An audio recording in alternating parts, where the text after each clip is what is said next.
श्रीपादराजम शरणं प्रपद्ये. अध्याय 9. श्रीपादांचे वयवर्ष 2. कर्मफल मीमांसा. तो दिवस गुरुवार होता. सकाळी सूर्योदयाच्या समयी ज्योतिषशास्त्रानुसार गुरुवारचा होरा चालू होता. मी व तिरुमलदास एका खोलीमध्ये ध्यानस्थ बसलो होतो. सूर्याचा एक सूक्ष्म किरण खोलीत पडला. महा आश्चर्य, त्या कोवळ्या किरणात श्रीपाद श्रीवल्लभांचे रूप आम्हा दोघांना दिसले. सूर्यप्रकाश खोलीत आल्यावर आम्ही ध्यानातून भानावर आलो. परमपूज्य अत्यंत मंगलप्रद असलेले 16 वर्षाच्या श्रीपाद श्रीवल्लभांचे रूप दर्शन घडणे केवळ परमप्रभूच्या आवाच्य करुणेचे फळ होय. क्षणभर दर्शन घेऊन ते भव्य मंगलरूप अंतर्धान पावले. श्रीपाद प्रभूंना नैवेद्य म्हणून चणे ठेवले होते. सूर्यकिरणांच्या स्पर्शाने ते चणे लोहखंडामध्ये रूपांतर पावले. ते आश्चर्यकारक व त्रासदायक होते. प्रभूंच्या दर्शन हे कृपासूचक आणि चणे लोखंडात रूपांतर होणे हे क्रोधसूचक आहे की काय, अशी मानसिक चिंता आम्हाला वाटत होती. तेव्हा श्री तिरुमलदास सांगू लागले, बेटा शंकर भट्टा, आज दुपारी माझे आदरातिथ्य स्वीकारून तू कुर्वापुरास निघू शकतोस. श्री दत्त प्रभूंची आज्ञा झाली आहे. भर दुपारी प्रभू दत्त क्षेत्रात भिक्षा मागत असतात. हा काळ अतिशय शुभप्रद आहे. तेव्हा मी म्हणालो, स्वामी, रोज श्री दत्तप्रभूंचे स्मरण, दत्तकथा, प्रसंग श्रवणांचा काळ आनंदात आपण व्यतीत करत आहोत. आज नैवेद्य म्हणून दाखवलेले चणे लोहखंड झाले याची खंत वाटते. माझ्या संशयाचे निरसन करून मला कृतार्थ करावे ही प्रार्थना. तिरुमलदास असे बोलू लागले, बेटा, काही शताब्दींनंतर कलियुग पुढे जाताना नास्तिकत्व वाढेल. नास्तिकत्वाचे मूलदर्शन करून आस्तिकत्वाची स्थापना करण्यासाठी प्रभूचित्र विचित्र लीला दाखवून जीवांना अनुग्रह करतील. भविष्यात धर्मस्थापनेच्या पीठासाठी कार्यक्रमात बीज रूपाने श्रीपाद श्रीवल्लभांचा अवतार श्रीदत्त अनुग्रह करतील. खनिजांमध्ये चैतन्य निद्रा अवस्थेत असते. खनिज स्थितीत प्राण अंतर्लीन होऊन राहतो. खनिजांमध्ये अनेक रासायनिक प्रक्रियांमुळे प्राणाची उत्पत्ती होते. प्राणामध्ये मन हे अंतर्गत असते. प्राण स्वरूपात चैतन्य अर्ध निद्रावस्थेत असते.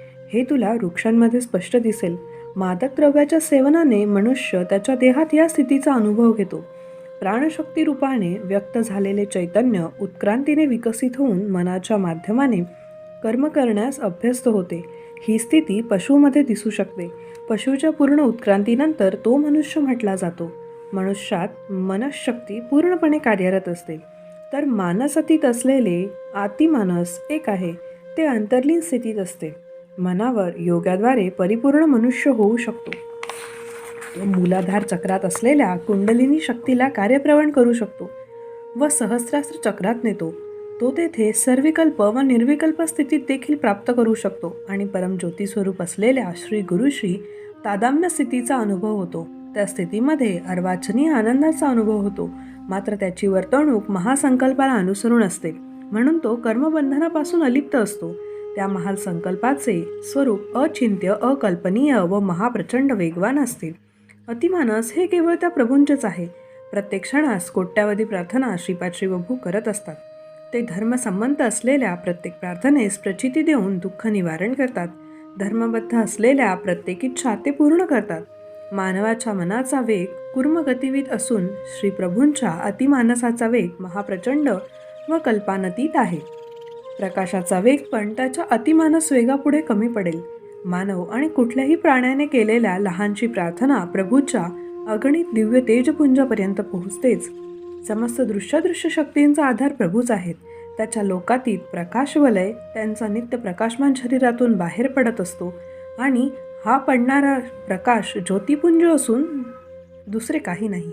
अनेक कोटी ब्रह्मांडांमध्ये प्रकाशमान करणारे सूर्य नक्षत्रादींचे संयुक्त प्रकाशसुद्धा त्यांच्या तेजापुढे सूर्यास दिवटी दाखवल्या समान होय.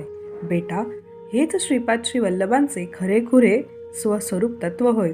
अनंत शक्ती, अनंत ज्ञान, अनंत व्यापकत्व असलेल्या त्या निर्गुण निराकार स्वरूपास सृष्टीबद्ध असलेल्या मुक्त व अनंत करुणेपोटी सगुण साकार मनुष्यदेह धारण करून त्यांनी श्रीपाद श्रीवल्लभांच्या रूपात दर्शन दिले.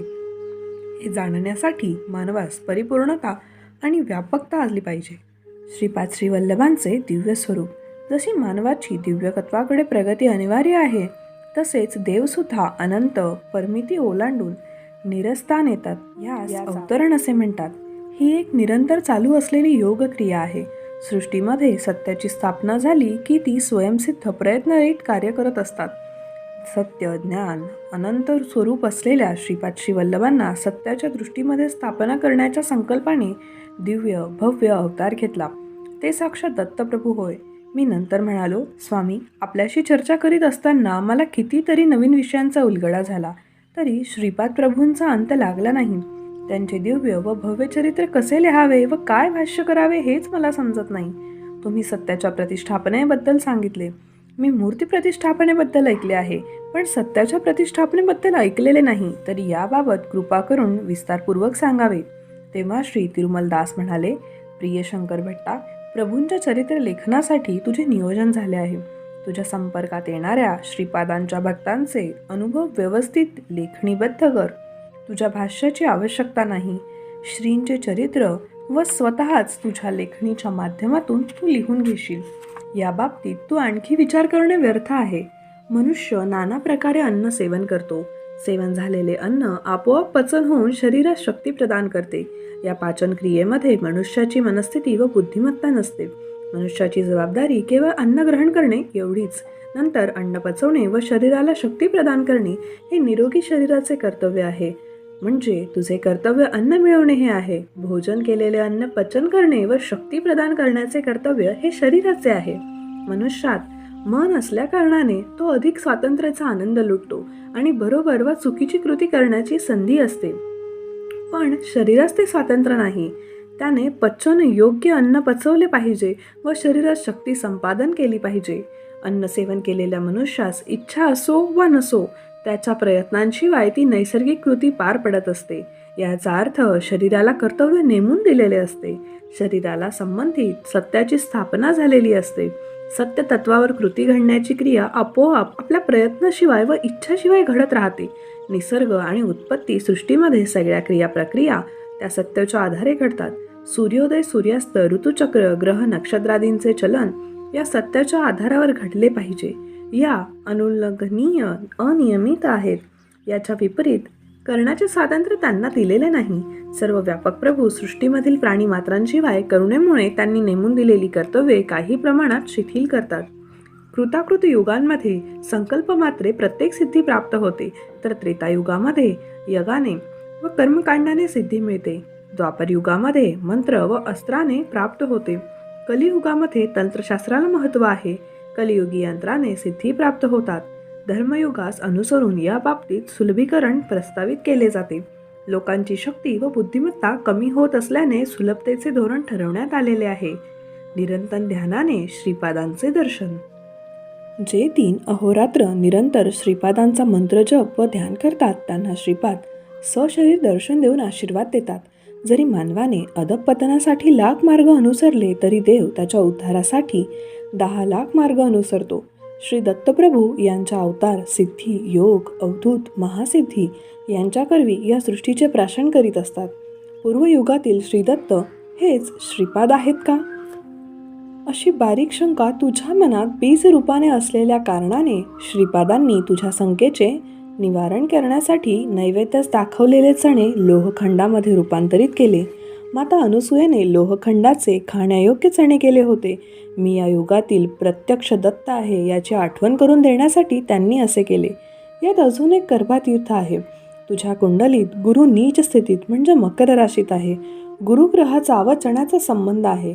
या कृतीद्वारे श्रीपादांनी तुला असे सूचित केले आहे की गुरुच्या दूषितपणामुळे असलेल्या अडचणी बीज स्वरूपात आहेत. त्या अंकुरित होऊ नये म्हणून चण्याचे लोहखंड केले. श्रीपादांनी त्यांच्या दिव्य मानव क्षितिजावर अवलोकन न केलेली कुठलीही वस्तू या सृष्टीत प्रवेशित करत नाही. श्रीपादांनी त्यांच्या दिव्य मानव क्षितिजावर अवलोकन न केलेल्या कोणत्याही प्राणी व सृष्टीत प्रवेश करण्याची शक्यता नाही. हे परमसत्य आहे. सत्सत्य संबंधित ज्ञान सुप्रतिष्ठापित आहे. म्हणून त्या ज्या लोकांनी हे ज्ञान झाले आहे त्यांनी सर्व जगातून अंतर्धान झाले तरी त्यांची हानी होत नाही. त्या ज्ञानास प्राप्त करण्यायोग्य मानव ह्या सृष्टीमध्ये जन्म घेतल्यावर ते ज्ञान आपोआप त्यास होते. दैवी शक्ती, दीर्घायू मुनी, दिव्य अवतार हे सगळे अविनाश तत्वाचेच आहेत. मानव विनाशी तत्वांचे आहे. अविनाशी तत्वाचे ज्ञान, स्थिती, शक्ती व गती एका विशिष्ट प्रकारे असली पाहिजे असा नियम आहे. ते कसे पाहिजे याबाबत त्याला स्वातंत्र्य आहे. ते संपूर्ण व परिपूर्ण आहे. ते अत्यंत प्राचीन व नित्यनूतन सुद्धा आहे. कारणाशिवाय कार्य होत नाही. सर्व कारणास व कार्यास एकमेव असे तत्व आधार आहे. ते सर्वोपरी आहे. ते दत्त तत्व आहे. त्या दत्तप्रभूंनी या कलियुगात आपल्या संपूर्ण कलांनी परिपूर्ण असा प्रथम अवतार श्रीपाद श्रीवल्लभ या रूपाने पीठिकापुरममध्ये घेतला. अशा महान श्रीपाद श्रीवल्लभांचे स्पष्ट वर्णन करणे सहस्रमुखांच्या आदेशाशिवाय सुद्धा शक्य नाही. नृसिंह सरस्वतींचा अवतार घेणार असल्याचे श्रीपादांनी बराच वेळा सूचित केले होते. हिरण्यकश्यपूने विचित्र असे वर प्राप्त केल्यावर त्याला त्याचा मृत्यू असंभव आहे असे वाटत होते. तरीही दिलेल्या वरदानाविरुद्ध न जाता अतिकल्पातीत पद्धतीने नृसिंह भगवानांनी हिरण्यकश्यपाचा वध केला आणि परमभक्त असलेल्या प्रल्हादाचे रक्षण केले. प्रभू स्तंभामध्ये देखील विराजमान आहेत असे प्रल्हाद म्हणाला. त्याप्रमाणे प्रभू स्तंभातून प्रगटले. देव आहे किंवा नाही असे बरेच संशय या कलियुगात मोठ्या प्रमाणावर येतात. कलियुगातील हिरण्यकश्यपांचा मद नष्ट करून प्रल्हादासारखा भक्ताचे रक्षण करण्यासाठी श्री दत्त प्रभूंनी अवतार घेतला. देवांचे अस्तित्व सिद्ध करणे हे नृसिंह अवताराचे वैशिष्ट्य आहे. श्रीपाद वल्लभ व नृसिंह सरस्वती हे दोन दत्तावतार देवनिंदा करणाऱ्यांचा, मदनाश व वेदभक्ती करणाऱ्यांचा डोळ्यास पापणीसारखे रक्षण करणारे आहेत. या दोन प्रदानाने उद्दिष्ट या विश्वात आहे. श्रीपाद श्रीवल्लभांना वल्लभ मीमांसा असाध्य असे काही नाही असे तिरुमलदास सांगत असताना माझ्या मनात न कळत एक संशय बळवळला. मी भुर्जपत्रावर श्रीपाद श्रीवल्लभ चरित्रामृत लिहित आहे. भविष्यात लोक कुठल्या पत्रावर हे चरित्रामृत लिहितील बरे? शिवाहन शक चालू आहे. हुणी म्हणजे इसवी शक भविष्यात प्रामुख्य मिळवणार असल्याचे श्रीपादांचे म्हणणे आहे. श्रीकृष्णाचे निर्णय कधी झाले? हे कलियुग कोणत्या दिवशी, कुठल्या घटिकेस विघटिकेस आरंभ झाले? भविष्य काळातील लोकांच्या कालगणनेप्रमाणे भविष्यात उपयोग होणाऱ्या पत्रावर जर श्रीपाद श्रीवल्लभ लिहून दाखवतील तर श्रीपाद खरेच दत्तावताराचे अवतार आहेत याचा मला विश्वास होईल. माझ्या मनातला संशय तिरुमलदासांच्या पुढे व्यक्त न करता ते जे सांगत आहेत ते ऐकण्याचं सोंग करीत लोहखंडामध्ये परिवर्तित झालेल्या चण्यांकडे स्मित करीत मी मधून बघत होतो. अचानक तिरुमलदासांचा आवाज घोगरा झाला. त्यांची वाकशक्ती नष्ट झाली. मी श्रीपादांचे चरित्र ऐकत असताना कानठळ्या बसतील असा भयानक बधीर करणारा ध्वनी झाला. तो ध्वनी ऐकल्यावर मी पूर्ण बहिरा होऊन कुठलाही ध्वनी ऐकण्यास मी असमर्थ झालो. एका क्षणात मी बहिरा झालो व तिरुमलदास मुके झाले. तिरुमलदास काहीतरी सांगण्याचा प्रयत्न करीत होते पण त्यांच्या मुखातून शब्द निघत नव्हते. मी ऐकण्याचा प्रयत्न केला तरी मला छोटा ध्वनी सुद्धा ऐकू येत नव्हता. मी ज्याला कधीही थारा देणे योग्य नव्हते असा संशय माझ्या मनात आल्याने माझ्या मनाला वाईट वाटले. परिणामतः मी बहिरा झालो. हे कायमस्वरूपी व्यंग नाही ना देवा? अरे देवा, आता काय करायचे? नैवेद्यासाठी ठेवलेल्या व लोहरूपात गेलेल्या चण्यांचे श्रीपाद राजम शरणम प्रपद्ये या वाक्यात रूपांतर. दरम्यान नैवेद्यासाठी ठेवलेले व लोहरूपात गेलेले चणे चलित होऊन तेलुगू भाषेत श्रीपाद राजम शरणम प्रपद्ये अशा वाक्यांचा त्यांनी आकार घेतला. त्यांच्यावर पांढरे शुभ्र लहान पत्र दिसून आले.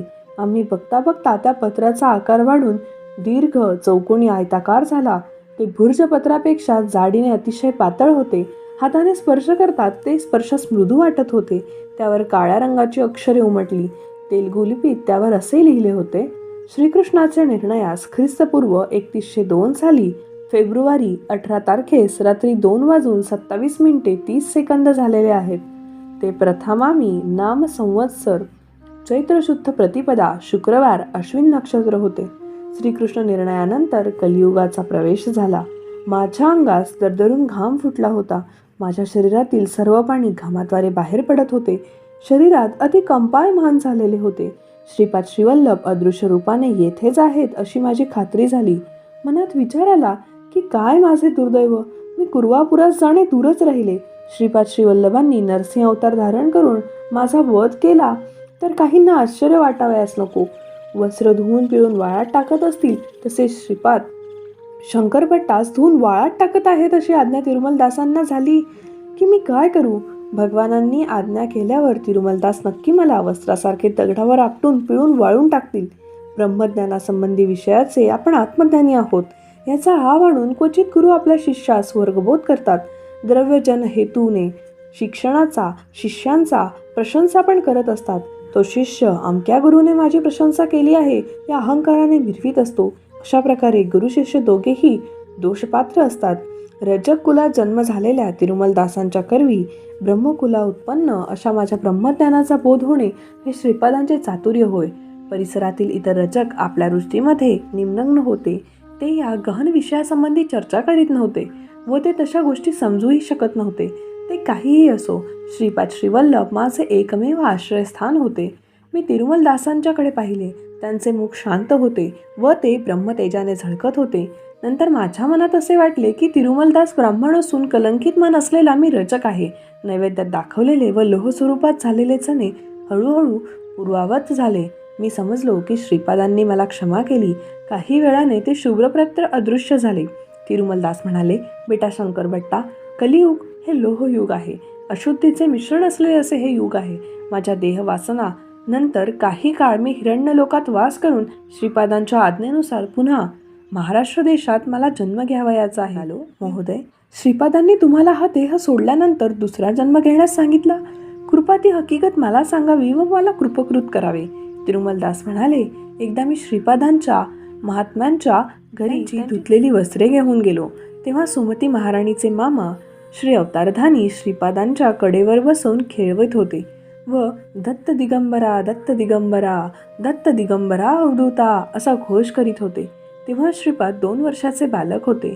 ते हर्षध्वनी करीत खेळत होते. ते दृश्य पाहण्यास अत्यंत मनोहर होते.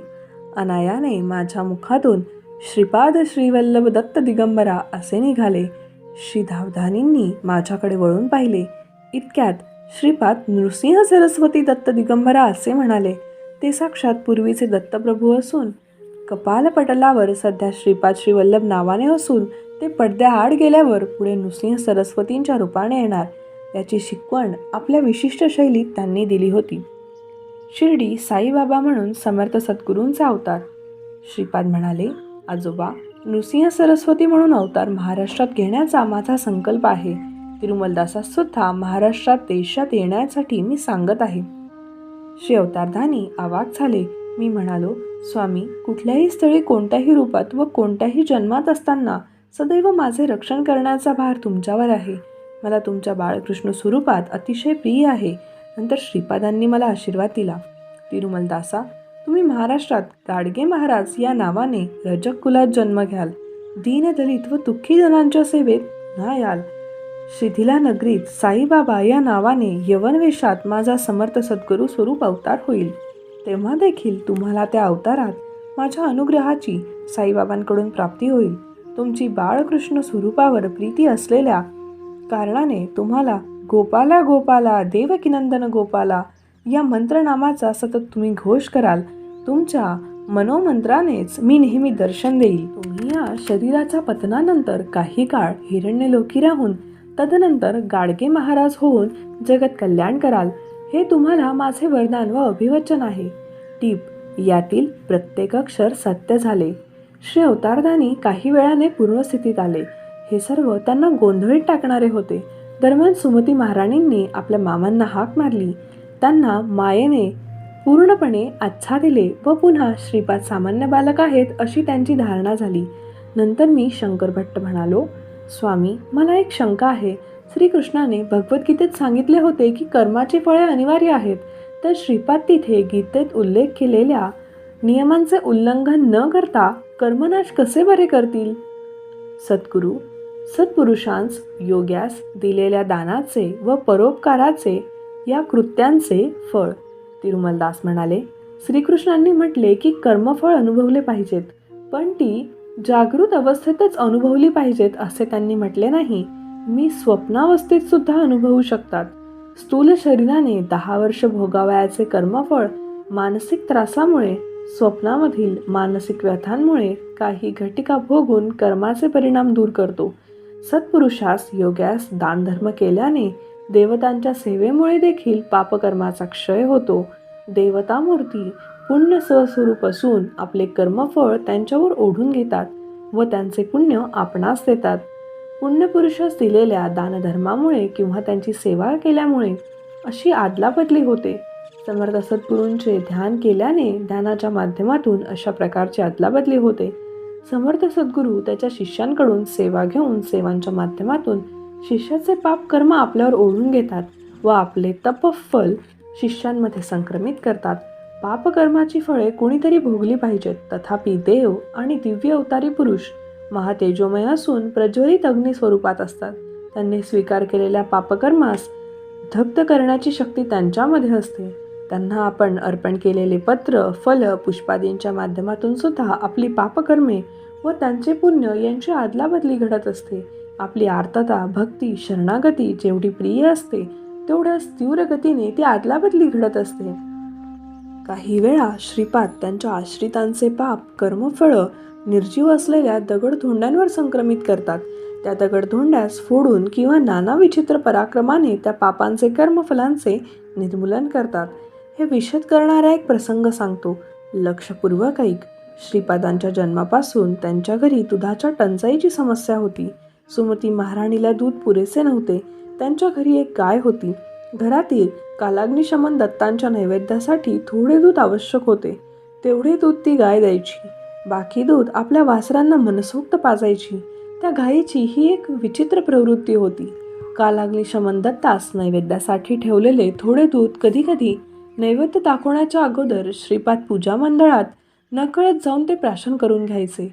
असे घडल्या दिवशी श्री अप्पलराज शर्मा गुळाचा खडा नैवेद्य म्हणून दत्तप्रभूस अर्पण करून स्वतः उपवास करावयाचे. पतीची उपवास घडल्यामुळे दिवशी सुमती महाराणी पण उपवास करायची. एखादे समयी नैवेद्य दाखवेपर्यंत श्रीपाद थांबले. त्या दिवशी ते दूध पिऊन श्रीपाद एकटेच प्राशन करीत.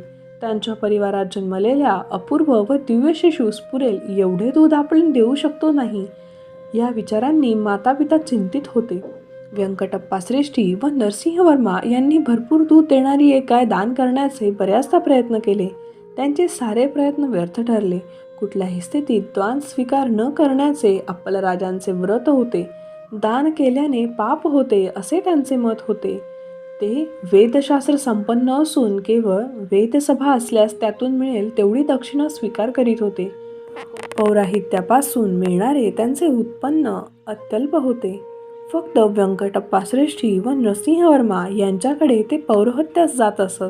त्या दोन्हींना इतर पुरोहितांना सर्वसाधारणप्रमाणे दिल्या जाणाऱ्या दक्षिणेपेक्षा अधिक दक्षिणा देऊ केल्यास त्यांना राग येत असे. अप्पलराज आपले सासरे श्री सत्य ऋषीश्वर श्री बापण्णार्य याच्याकडून पण काही घेत नसत.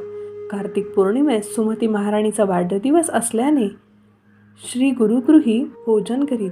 वैशाख शुद्ध तृतीये स्वतःच्या वाढदिवशी पण ते सासऱ्याच्या घरी भोजन करीत.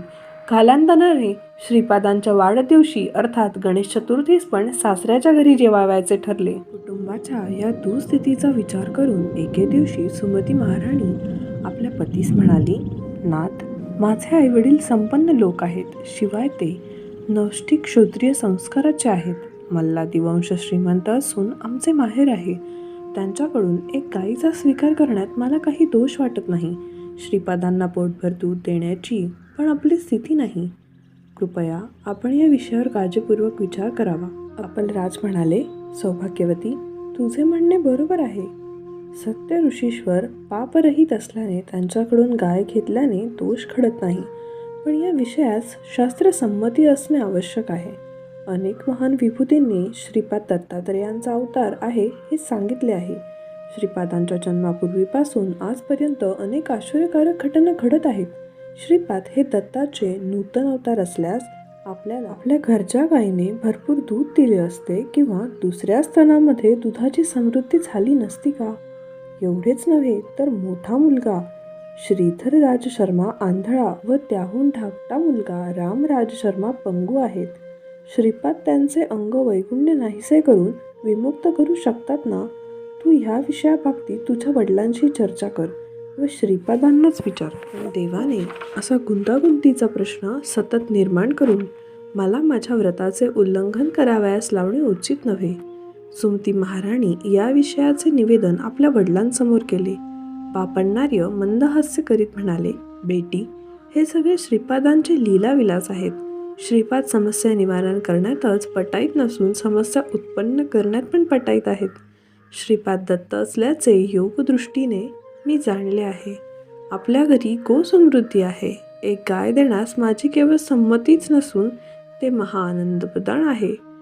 दत्तप्रभूस गोक्षीर अत्यंत प्रिय आहे. तुझ्या पतीच्या म्हणण्याप्रमाणे शास्त्रसंमती देखील आवश्यक आहे. अहो, काय दैवाचा विपरीतपणा आहे हा. श्वसुरांकडून संपत्ती लुबाडण्यासाठी नाना परीचे प्रयत्न करणारे जमात या जगात असंख्य आहेत. पण माझ्या जावाई ज्वलंत अग्निसमान आहे. त्यांचे व्रत भंग करण्याचा प्रयत्न आपण वेडे ठरतो. सृष्टीत सर्व पंचमहाभूतांनी स्पष्ट रीतीने अनुज्ञा दिल्याशिवाय तुझा पती हे गोदान स्वीकारणार नाही. श्रीपादांनी त्याच्या बंधूंना अववैगुण्यापासून मुक्त केल्यास तुमच्या कुटुंबात असलेले ऋणबंध संपतील. ऋणविमुक्ती झालेले दत्त तुमच्या घरी पुन्हा म्हणून राहू शकत नाहीत. जगद्गुरू होऊन लोकोद्धारासाठी ते घर सोडून जातील. म्हणून चुकून सुद्धा त्यांच्या बंधूंचे अंगवैगुण्य दूर करण्याची विनंती श्रीपादांना करू नकोस. सगळे कालाधीन आहे, तो काळ श्रीपादांच्या अधीन आहे. श्रीपादांनी संकल्प केला तर तुझ्यात क्षीर समृद्धी होईल. परंतु श्रीपादांचे तुझ्याशी असलेले ऋणानुबंध संपतील. ऋणानुबंधातून विमुक्त झालेले प्रभुदत्त आपल्या कुटुंबात संमती नसून विश्वगुरु तत्वाचे कर्तव्य पालनासाठी आपले घर सोडून निघून जातील. श्रीपादांचा संकल्प झाल्यावर आपल्या घरातील गाय तिची विचित्र प्रवृत्ती सोडून पुष्कळ दूध देईल. मग ही समस्या मुळीच राहणार नाही. म्हणून तू थोडा काळ धीर धर. दत्तांनी उत्पन्न केलेल्या या कागाळ समस्येचा परिहार दत्तच करतील. मी शंकर भट्ट म्हणालो, स्वामी, श्रीपाद प्रभूंचे अंगवैकल्य घेऊन जन्मास येण्याचे कारण काय? वंशपरंपरेने आलेले घराण्याचे कर्मदोष आहेत का? तेव्हा तिरुमलदास म्हणाले, बेटा, श्री दत्ताचा अवतार सायंकाळच्या समयी झालेला आहे. श्रीपादांचे अवतरण पहाटे झाले. पुढे होणाऱ्या नृसिंह सरस्वती अवतार दुपारी अभिजात लग्नावर म्हणजे मध्यान्हपूर्व 24 मिनिटे व मध्यान्हानंतर 24 मिनिटे होणार आहे. दत्तांचे लीला अगाध आहे. सायं संध्येनंतर अंधार पसरतो. जीवनदृष्टी निद्रावस्थेत असते. म्हणून दत्त अवतार योग साधनेच्या संक्रांतीचे समस्त जीवांचे भार वहन करून जीवास सुखनिद्रात येतात. कोठे जावे, काय करावे, कोणत्या दिशेस जावे व उद्विग्न मन कशी स्थितीत जीव असतो, हाच गाढ अंधकार आहे. जीवास नकळत प्रगत अवस्था प्राप्त करून देणे दत्तावताराचे वैशिष्ट्य. जीव कुठले प्रयत्न न करता किंवा किंचितही प्रयत्नाने त्यांना नकळत अंतचैतन्याच्या ठिकाणी अगाध प्रगती प्राप्त करतो. हे केवळ पृथ्वीपुरते सीमित नाही. श्रीपादांचे आगमन उषःकाली झाले. उषस समयी सूर्य भगवान सगळी शक्ती एकाच वेळी प्रकाशित करून सर्व जीवास शुद्ध करीत असतो. त्यांचे सूर्य हे प्रतीक आहे. जीवातील विविध शक्ती जागृत होऊन नाट्य करीत वैविध्याने परिणामस्थिती प्राप्त करण्याचे हे प्रतीक आहे. मध्यान्हकाळीचा सूर्य मार्तंडाचे चंड प्रचंड स्वरूप आहे. आत्मा सूर्य आपल्या संपूर्ण शक्तीचा समृद्धीने दशदिशा प्रचार करतो. तसेच जीवास जागृत करण्यासाठी नृसिंह सरस्वती अवताराचे प्रयोज आहे. हा विषय त्यांच्या विश्वव्यापक चैतन्याचा आहे. दत्तावतारात व श्रीपाद श्रीवल्लभांच्या अवतारामध्ये दीर्घ काळ रात्र होती. तिचे पूर्ण महाअंधकाराचे स्वरूप होते. त्याचे प्रतीक म्हणून ज्येष्ठ बंधू असलेले श्रीधरराज शर्मांचा जन्म झाला. ती रात्र उलटल्यावर होते ती स्थिती म्हणजे संशय, नास्तिकवाद, कुतर्क, वक्रभाष्य वगैरे यांचे प्रतीक म्हणून लहान बंधू श्रीरामराज शर्मा यांचा जन्म झाला. कुठलाही जीव महाअंधकार सदृश्य जड वृत्तीचे निरसन करून संशय, कुतर्क, वक्रभाष्य इत्यादीमुळे निर्माण झालेल्या मानसिक अवस्थांचा पार जातो व ते श्रीपाद श्रीवल्लभांचा अनुग्रह निश्चितपणे प्राप्त करतो. हे यातील रहस्य होय. हे विश्वातील जीवसृष्टीच्या उत्क्रांतीतील संबंधित विषय आहेत. परिवारातील भूतकालीन काही कर्माचे दोष होते. श्री अप्पलराज शर्मा वेलीतील शाखेतील वैदिक ब्राह्मण होते. त्यांच्या कुटुंबास ग्रामाधिपत्य तलाठी, पटवारी, करमामा, कुलकर्णी होते. श्रीपादांच्या पितामहांचे नाव श्रीधरराज शर्मा होते. ग्रामाधिकारी असलेल्या ब्राह्मणांमध्ये आपल्या नावास राज हे पद जोडण्याची प्रथा होती व ब्राह्मण असल्याचे सुविचारासाठी शर्मा हा शब्द जोडत असत. श्रीधरराज शर्मा हे ऐनवल्ली, जिल्हा पूर्व गोदावरी, आंध्र प्रदेश या ग्रामाचे अधिकारी होते. त्यांच्या कुटुंबातील ज्येष्ठ पुत्रास ग्रामाधिपती म्हणजे तलाठी हे पद मिळत असे. गावात पीक पिकले झाले किंवा पिकले नाही तर कराच्या समस्येची भरपाई जमीनदारांना करणे अनिवार्य होते. ग्रामाधिकाऱ्यांवर प्रसंगी बळजबरीने कर वसूल करून देण्याची जबाबदारी होती. त्यामुळे श्रीधरराज शर्मांना त्यांच्या वैयक्तिक आवडीनिवडी बाजूला सारून जमीनदारांच्या आज्ञेनुसार वेळप्रसंगी हिंसेच्या मार्गाने कर वसुली करावी लागत असे. हे त्यांच्या ग्रामाधिकारी या नात्याने धर्मकर्तव्य होते, पण देवाच्या दृष्टीने ते पापकर्म होते. अप्पलराजांचा ज्येष्ठ भ्रात्यास ग्रामाधिपत्य म्हणजे तलाठी पद प्राप्त झाले. पितामहांच्या पापकर्मामुळे श्रीपादांचा सर्वात मोठा बंधू श्रीधरराज शर्मा व त्याहून धाकटा श्रीराज शर्मा या उभयंत्यास अंध वैकल्य प्राप्त झाले. श्रीपाद श्रीवल्लभ साक्षात श्री दत्तावतार असले तरी पितामहांच्या स्वल्प पापस कर्माचे प्रभाव त्यांना पण भोगावे लागले. म्हणून त्यांना दुधाच्या समस्येला सामोरे जावे लागले. विश्वप्रभूंनी रचलेला नियम ते सर्व सांगू लागतात. अवतरित झालेले असता घराण्याच्या कर्मफळांचा थोडा भोग श्रीपादांनी स्वतःही भोगून आपणास मार्गदर्शन केले. श्री व्यंकटप्पा श्रेष्ठी व श्री साई वास्तव नरसिंहवर्मा श्रीपादास आपल्या स्वत्वाप्रमाणे मानित. म्हणून श्रीपादांना त्रास देणारी दुधाची समस्या नाहीसी करण्याचा त्यांनी बराच विचार केला. श्री वर्मा श्रेष्ठींना बोलावून म्हणाले की ह्या समस्येवर मार्ग योजावा. श्री नरसिंहवर्मा येथे गायत्री या नावाने प्रसिद्ध अशा गायीची संतती होती. त्यातील शुभ लक्षण असलेल्या एका गायीस श्रेष्ठींनी वर्मांकडून विकत घेतले. विक्रीचे पैसे वर्मांनी आपल्याजवळ ठेवून घेतले. दरम्यान पौराहित्याच्या निमित्ताने अप्पलराज वर्मा घरी आले.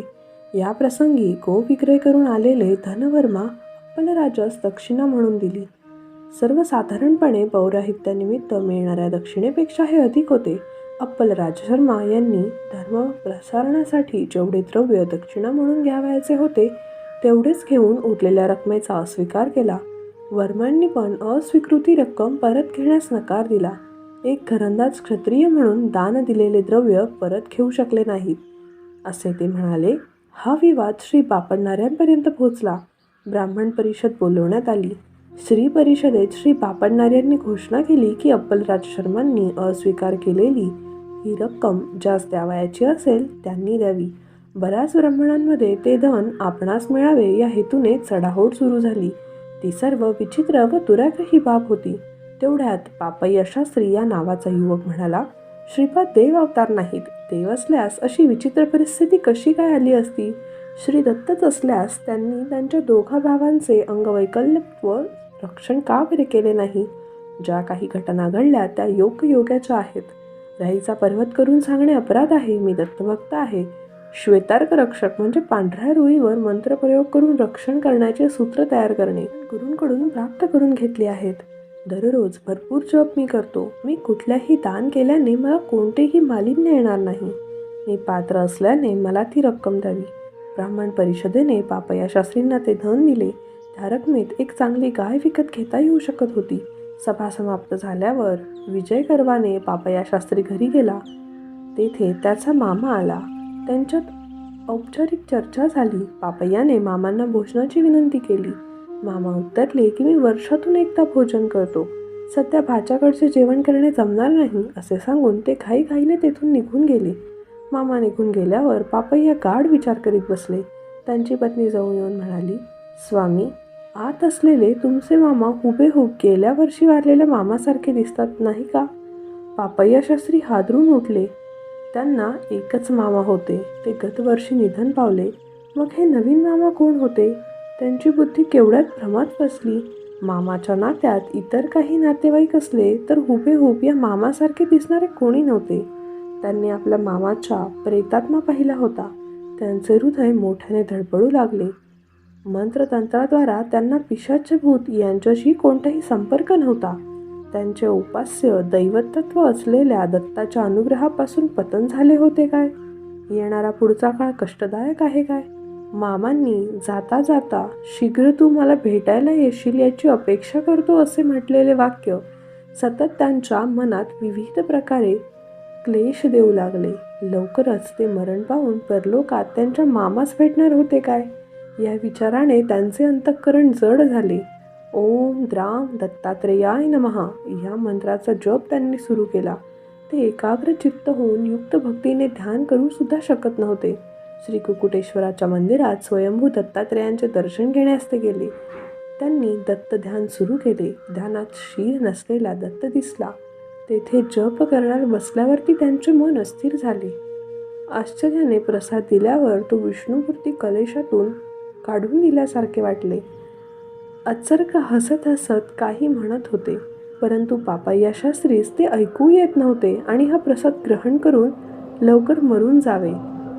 पापय्या घरी परत आले तेव्हा त्यांना त्यांच्या पत्नीच्या कपाळावर कुंकवाचे चिन्हच दिसले नाही. मी जिवंत असतानाही कपाळावरचे कुंकू का बरे काढलेस, असे ते बायकोवर ओरडले. नाण्या एवढे मोठे कुंकू कपाळावर असूनही आपले पती का बरे धमकावतायत याचे तिला आश्चर्य वाटले. पापय्याने मानसिक संतुलन गमावल्याचा वेगाने प्रचार होऊ लागला. किंवदंत अफवा आणि टीका यांचं प्रमाण पीठिकापुरात जास्त होते. पापय्यास मानसिक व चेटूक चिकित्सा सुरू झाली. आपल्याला वेड लागले नाही व आपल्या सत्य कथन करीत आहोत असे तो सांगत होता. वेडापण कधी कधी तर्कसंगत भाष्य करतो अशी लोकांची चर्चा करत होती. पापय्याच्या पत्नीस चांगली कल्पना सुचली. तिच्या पतीने आज्ञावशन श्रीपादांची निंदा केल्याच्या कुकर्माचा भोग आहेत असा तिने विचार केला. पाषाणातील वाचारहित देवास शरण जाण्याऐवजी जिवंत असलेल्या व दिव्य तेजाने झळकणाऱ्या श्रीपादांच्या चरणी जावे असे तिला वाटले. ती श्रीपादांच्या घरी गेली. बालकास तिने कडेवर घेऊन मुके घेतले. ते दोघेच असताना तिने त्यांना आपली दुःखस्थिती सांगितली. श्रीपाद म्हणाले, आत्या, या सगळ्यांना एक लहानसा उपाय आहे. तू मला माते समान असल्या कारणाने तुला मी हे रहस्य सांगतो. तू काही वेळ न घालवता नवीन घर बांध. तू व मामा वास्तुपूजा करून त्या नूतन गृहात प्रवेश केल्यावर प्रत्येक गोष्ट व्यवस्थित होईल. तिने ही माहिती कुणाही समोर उघड केली नाही. ती विपदा भाड्याच्या घरात राहत असल्यामुळे तिच्यावर कोसळली. म्हणून शीघ्राशीघ्र स्वतःचे घर बांधायचे असे तिने आपल्या नातेवाईकांना पटवून दिले. मग कोणी एकाने पापय्यास एक त्याग केलेला खोलगट भाग भूदान म्हणून दिला. तो खूप श्रम व खर्च करून तत्काळ भरण्यात आला. लागलीच घरातील सगळी संपत्ती, धन इत्यादींचा विक्रय करून नूतन घर बांधण्यासाठी कर्जसुद्धा घ्यावे लागले.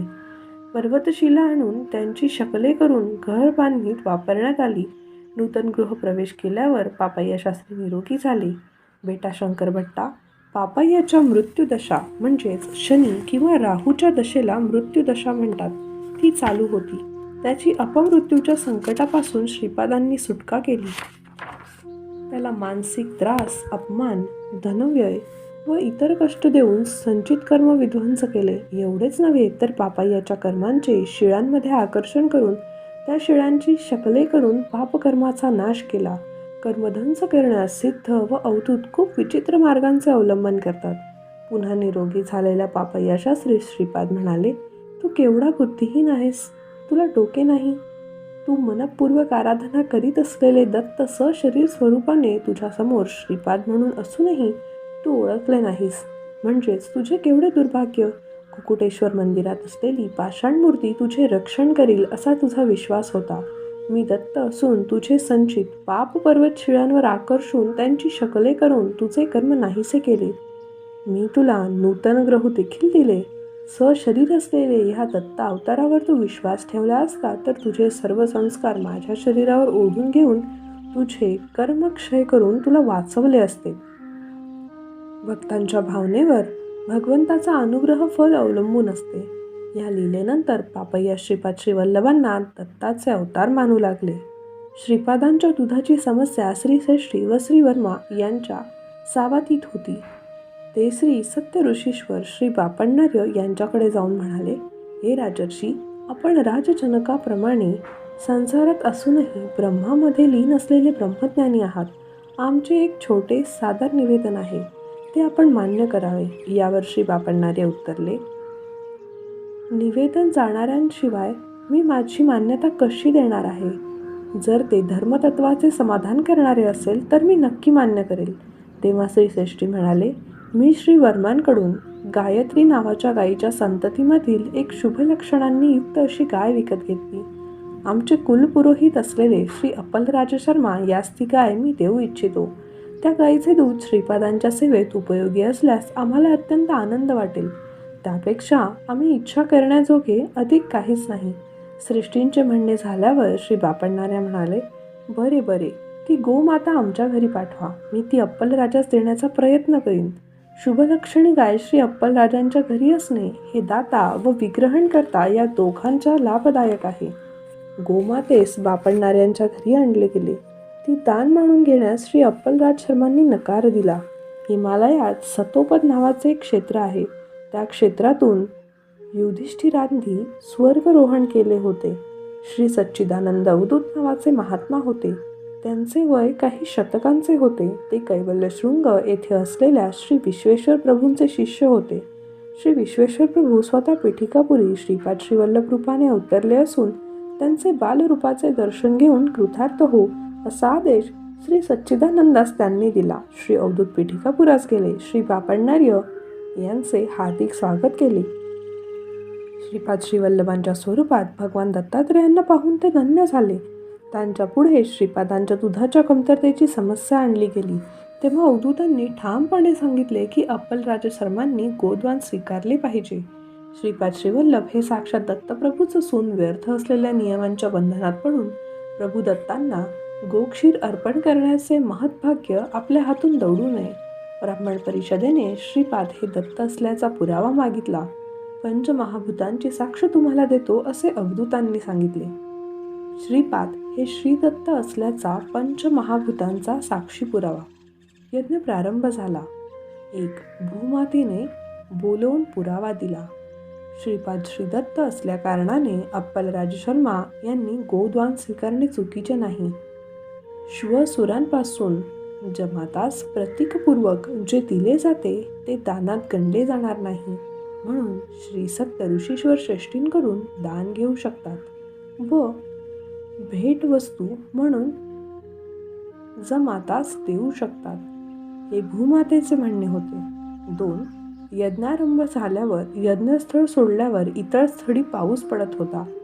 हा दुसरा साक्षी पुरावा म्हणून स्वीकारण्यात आला. आणि 3. यज्ञातील हविभाग्य स्वीकारण्यास स्वतः अग्निदेवता आले व गोदान घेतल्याने दोष नाही असे सांगितले. हा तिसरा साक्षी पुरावा म्हणून स्वीकारण्यात आला. 4. यज्ञमंडपाव्यतिरिक्त इतरस्थ स्थळी वायुदेवाने आपला प्रताप दाखवला. हा चौथा साक्षी पुरावा म्हणून धरण्यात आला. आणि 5. आकाशातून दिव्यवाणी झाली की श्रीपाद साक्षात श्रीदत्त आहेत. हा 5वा साक्षी पुरावा म्हणून स्वीकारण्यात आला. पंचमहाभूत साक्षी झाल्यावर अप्पलराज शर्मांनी गोदानाचा स्वीकार केला. गोदानाचे फळ हे श्री सर्व श्रेष्ठींना प्राप्त झाले.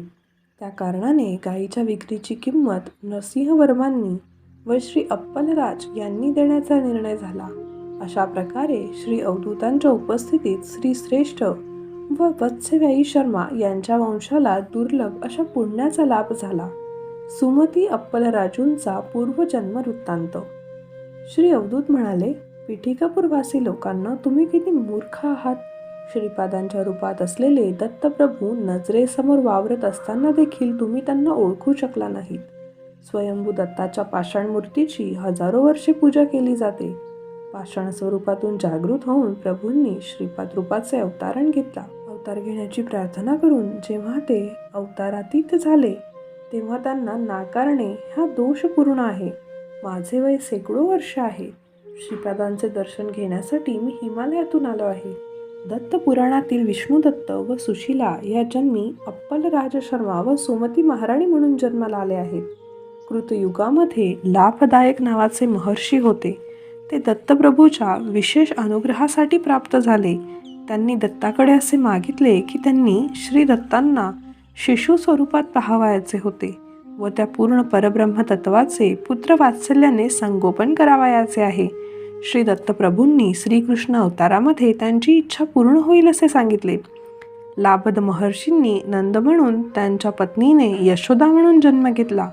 शनिप्रदोष समय केलेल्या शिव आराधनेच्या पुण्यामुळे श्रीकृष्ण नंद व यशोदेचा बालक म्हणून वाढला. पण यादव कुळामध्ये मुसळ विकासले व इतर सर्व यादव नष्ट झाले. जेव्हा श्री अंबिकेने वासवी कन्यका परमेश्वरी म्हणून जन्म घेतला तेव्हा नंदराजा रामडगुल भास्कराचार्य म्हणून जन्माला आले. आर्यवैश्यांना अग्निकुंडामध्ये प्रवेश केल्यानंतर प्रत्येक घरात त्या त्या गोत्रातील कमीत कमी एक जण तरी उरले, पण लाभद महर्षींच्या गोत्रातले कोणीच उरले नाहीत. म्हणून असा निर्णय घेण्यात आला की आर्यवंशांनी लाभद महर्षींचे स्मरण करणे अतिशय आवश्यक आहे. अग्निकुंडामध्ये आहुती दिल्यानंतर भास्कराचार्य आपल्या घरी ध्यान मंदिरात ध्यानस्थ बसले. भास्कराचार्यांच्या वंशात एक पूर्वज श्री रामभक्त होता. त्यांना एकदा रामाने दर्शन दिले. त्याचवेळी त्यांना आपल्या मातापित्यांना सेवेला जाण्याचे होते, म्हणून त्याने रामास तो परत येईपर्यंत थांबण्यास सांगितले. श्रीरामांच्या चरणाचे ठसे त्या घरामध्ये स्पष्टपणे उमटले आहेत. या चरणचिन्हांवर उभी राहून वासवी मातेने दर्शन दिले. भास्कराचार्यांना फार वाईट वाटले व रडले. काही क्षणांनंतर त्याच ठिकाणी एक बालरूप दिसू लागले. ते बालक दुसरे कोणी नसून स्वतः दत्तप्रभू होते.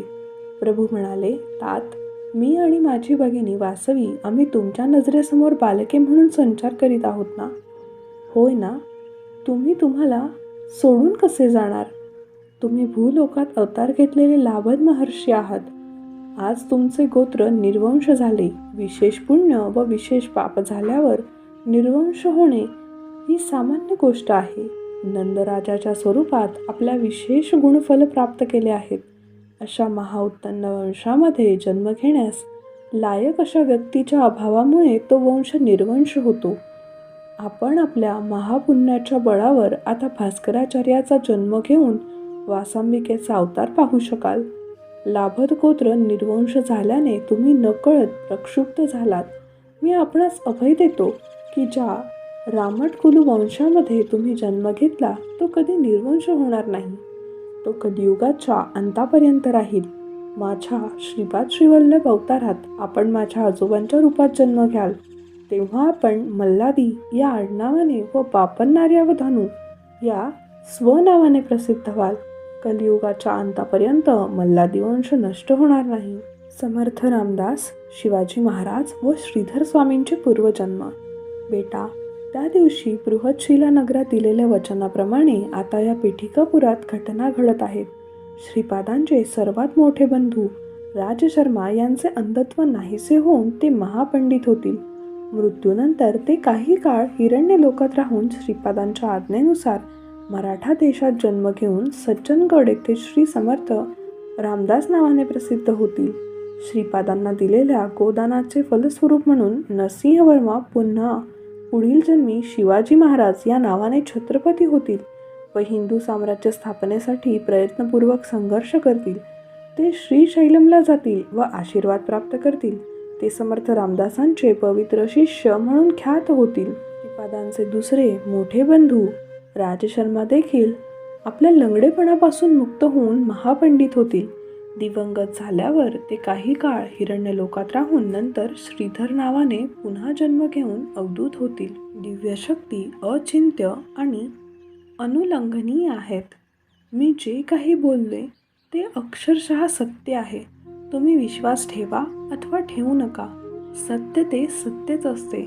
जर जगातल्या सर्व लोकांनी म्हटले की सूर्य हा सूर्य नाही म्हणून सूर्य अदृश्य होईल का? दिव्यतत्व फार वेगळे आहे. भलेही एखाद्या व्यक्ती श्रीमंतही का न हो किंवा ऐशोआरामात आयुष्यात घालवणारा एखादा राजा हो, त्याच्यावर संकट आणण्याची ताकद परमेश्वराकडे आहे. त्याचप्रमाणे संकटाचे निरसन करण्याची शक्तीसुद्धा परमेश्वराकडे आहे. तेथे अवधूतांचे म्हणणे पूर्ण झाले. तिरुमलदास म्हणतात, भविष्य काळातील वायस्पुर ग्रहम ज्याला कोकणत म्हणजे काकीनाडा असे म्हणतात, श्यामलांबसुपुरम म्हणजे श्यामलकोटा व पिठिकापुरम मिळून एक महानगर होईल. जगातील सर्व देशांचे लोक, सर्व वंशांचे आणि पंथाचे लोक कोणत्या तरी दिवशी कोणत्या तरी जन्मात पिठिकापुरमला येतील आणि स्वामींचे दर्शन घेतील. श्रीपाद श्रीचरित्र संस्कृतमध्ये लिहिले जाईल. श्रीपाद श्रीवल्लभ चरितामृतम या शीर्षकास ग्रंथास श्रीपाद श्रीवल्लभांचे आशीर्वाद मिळतील. श्रीपादांच्या इच्छेनुसार तो भोजनपत्रावर ग्रंथ श्रीपादांच्या जन्मस्थळाच्या खाली जमिनीत खूप खोलवर अदृश्य रूपात ठेवला जाईल. त्यांच्या जन्मस्थळी त्यांच्या पादुका स्थापन करण्यात येतील व मंदिर बांधले जाईल. श्रीपादास गोदान केलेले वैश्यश्रेष्ठ श्री व्यंकटप्पा श्रेष्ठी खरोखर महापुण्यवान आहेत. त्यांच्या परिवारात धनधान्याची कमतरता होणार नाही. ते काही काळ हिरण्यलोकात राहून नंतर मराठा देशातील धनाढ्य वैश्य या परिवारात जन्म घेतील व नृसिंह सरस्वती अवताराचे दर्शन देखील घेतील. बेटा शंकर भट्टा, हा गोधनाचा प्रसंग खरोखर अतिशुभप्रद आहे. तू कुर्वापुरमला निघू शकतोस. श्रीपाद श्रीवल्लभ सदैव तुझे रक्षण करोत. अध्याय 9 समाप्त. श्रीपाद श्रीवल्लभांचा जय जयकार असो.